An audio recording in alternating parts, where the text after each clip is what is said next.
Assalamualaikum warahmatullahi wabarakatuh. Hai, perkenalkan nama saya Mirna Yunita. Saya merupakan salah satu peserta Latsar CPNS Kabupaten Mamuju, kelompok 3, angkatan 11, gelombang 4 yang diselenggarakan oleh BPSDM Sulawesi Barat. Pada kesempatan kali ini, saya akan membahas mengenai infografis akuntabilitas. Apa itu akuntabilitas? Akuntabilitas merupakan kewajiban setiap individu, kelompok, atau instansi untuk memenuhi tanggung jawab dari amanah yang dipercayakan padanya. Amanah ASN. Amanah seorang ASN adalah menjamin terwujudnya perilaku yang sesuai dengan core values ASN berakhlak yang ditunjukkan dengan perilaku antara lain kemampuan melaksanakan tugas dengan jujur, bertanggung jawab, cermat, disiplin, dan berintegritas tinggi. Kemampuan menggunakan kekayaan dan barang milik negara secara bertanggung jawab, efektif, dan efisien. Kemampuan menggunakan kewenangan jabatannya dengan berintegritas tinggi. Aspek-aspek akuntabilitas. 1. Akuntabilitas adalah sebuah hubungan. Hubungan yang dimaksud adalah hubungan dua pihak antara individu atau kelompok atau institusi dengan negara dan masyarakat. Dalam akuntabilitas, hubungan yang terjadi adalah hubungan yang bertanggung jawab antara kedua belah pihak. 2. Akuntabilitas berorientasi pada hasil. Hasil yang diharapkan dari akuntabilitas adalah perilaku aparat pemerintah yang bertanggung jawab, adil, dan inovatif. Dalam konteks ini, setiap individu atau kelompok atau institusi dituntut untuk bertanggung jawab dalam menjalankan tugas dan kewajibannya, serta selalu bertindak dan berupaya untuk memberikan kontribusi untuk mencapai hasil yang maksimal. 3. Akuntabilitas membutuhkan adanya laporan. Laporan kinerja adalah perwujudan dari akuntabilitas. Dengan memberikan laporan kinerja berarti mampu menjelaskan terhadap tindakan dan hasil yang telah dicapai oleh individu atau kelompok atau institusi, serta mampu memberikan bukti nyata dari hasil dan proses yang telah dilakukan. 4. Akuntabilitas memerlukan konsekuensi. Akuntabilitas menunjukkan tanggung jawab dan tanggung jawab menghasilkan konsekuensi. Konsekuensi tersebut dapat berupa penghargaan atau sanksi. 5. Akuntabilitas memperbaiki kinerja. Tujuan utama dari akuntabilitas adalah untuk memperbaiki kinerja ASN dalam memberikan pelayanan kepada masyarakat. Tingkatan akuntabilitas. 1. Akuntabilitas personal. Akuntabilitas personal mengacu pada nilai-nilai yang ada pada diri seseorang seperti kejujuran, integritas, moral, dan etika. Pribadi yang akuntabel adalah yang menjadikan dirinya sebagai bagian dari solusi dan bukan masalah. 2. Akuntabilitas individu. Akuntabilitas individu mengacu pada hubungan antara individu dan lingkungan kerjanya, yaitu antara PNS dengan instansinya sebagai pemberi kewenangan. 3. Akuntabilitas kelompok. Kinerja sebagai institusi biasanya dilakukan atas kerjasama kelompok. Dalam hal ini tidak ada istilah saya, tetapi yang ada adalah kami. 4. Akuntabilitas organisasi. Akuntabilitas organisasi mengacu pada hasil pelaporan kinerja yang telah dicapai, baik pelaporan yang dilakukan oleh individu terhadap organisasi atau institusi maupun kinerja organisasi kepada stakeholder.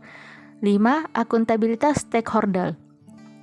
Akuntabilitas stakeholder adalah tanggung jawab organisasi pemerintah untuk mewujudkan pelayanan dan kinerja yang adil, responsif, dan bermartabat.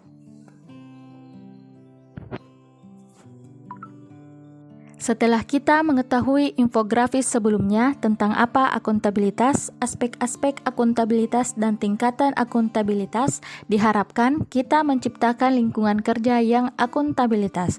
ASN memiliki tanggung jawab dalam menciptakan lingkungan kerja yang akuntabel dengan menanamkan nilai-nilai dasar ASN akuntabel. 1. Kepemimpinan. Lingkungan yang akuntabel tercipta dari atas ke bawah di mana pimpinan memiliki peranan yang penting dalam menciptakan lingkungan kerja. Kedua, transparansi. Tujuan dari adanya transparansi untuk mendorong komunikasi yang lebih besar, memberikan perlindungan serta meningkatkan kepercayaan dan keyakinan kepada pimpinan secara keseluruhan. Ketiga, integritas. Dengan adanya integritas dapat memberikan kepercayaan kepada publik atau stakeholder. Keempat, tanggung jawab atau responsibilitas. Dengan adanya tanggung jawab atas keputusan yang telah dibuat menghasilkan kerja yang akuntabel. Kelima, keadilan. Landasan utama dari akuntabilitas keadilan harus dipelihara dan dipromosikan oleh pimpinan pada lingkungan organisasi.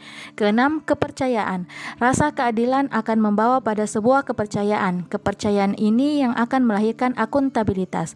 Ketujuh, keseimbangan. Untuk mencapai akuntabilitas dalam lingkungan kerja, maka diperlukan adanya keseimbangan antara akuntabilitas dan kewenangan serta harapan dan kapasitas. Kedelapan, kejelasan. Kejelasan juga merupakan salah satu elemen untuk menciptakan dan mempertahankan akuntabilitas. Kesembilan, konsistensi. Konsistensi menjamin stabilitas. Penerapan yang tidak konsisten dari sebuah kebijakan akan melemahnya komitmen dan kredibilitas anggota organisasi. Kesepuluh, profesional. Dapat menyelesaikan urusannya dengan efektif dan efisien. Berikut adalah 5 langkah yang harus dilakukan dalam membuat framework akuntabilitas di lingkungan kerja PNS. Yang pertama, menentukan tujuan yang ingin dicapai dan tanggung jawab yang harus dilakukan. Hal ini dapat dilakukan melalui penentuan tujuan dari rencana strategis organisasi, mengembangkan indikator, ukuran dan tujuan kinerja, dan mengidentifikasi peran dan tanggung jawab setiap individu dan organisasi. Kedua, melakukan perencanaan atas apa yang perlu dilakukan untuk mencapai tujuan. Cara ini dapat dilakukan melalui identifikasi program atau kebijakan yang perlu dilakukan, siapa yang bertanggung jawab, kapan akan dilaksanakannya, dan biaya yang dibutuhkan. Ketiga, melakukan implementasi dan memantau kemajuan yang sudah dicapai.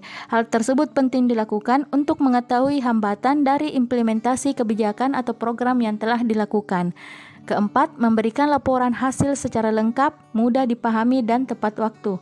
Hal ini perlu dilakukan sebagai wujud untuk menjalankan akuntabilitas dalam menyediakan dokumentasi dengan komunikasi yang benar serta mudah dipahami. Kelima, melakukan evaluasi hasil dan menyediakan masukan atau feedback untuk memperbaiki kinerja yang telah dilakukan melalui kegiatan-kegiatan yang bersifat korektif. Demikian infografis akuntabilitas dari saya. Mohon maaf atas segala kekurangan. Assalamualaikum warahmatullahi wabarakatuh.